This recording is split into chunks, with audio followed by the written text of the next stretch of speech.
কত পাহাড়ের উপরে এসেছি। আমি যাই হোক একটা লাইভ বানাছিলাম, ভালো হয়নি, তার কারণের জন্যে আমি দ্বিতীয় একটা ভিডিও বানালাম। যাই হোক আপনাদেরকে দেখানোর জন্যে, দেখেন, আশা করি ভালো লাগবে।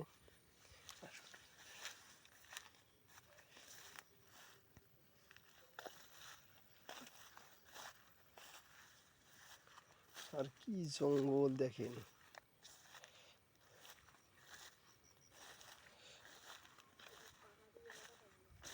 আর এটা হচ্ছে পাহাড়ি এলাকা, আর পাহাড়ের উপরে আমরা আছি।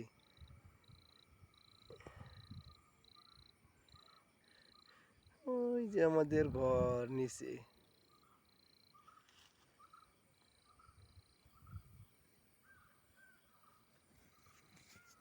ভালো লাগলে এসব ভিডিও করার জন্যে আপনারা কমেন্ট শেয়ার করবেন।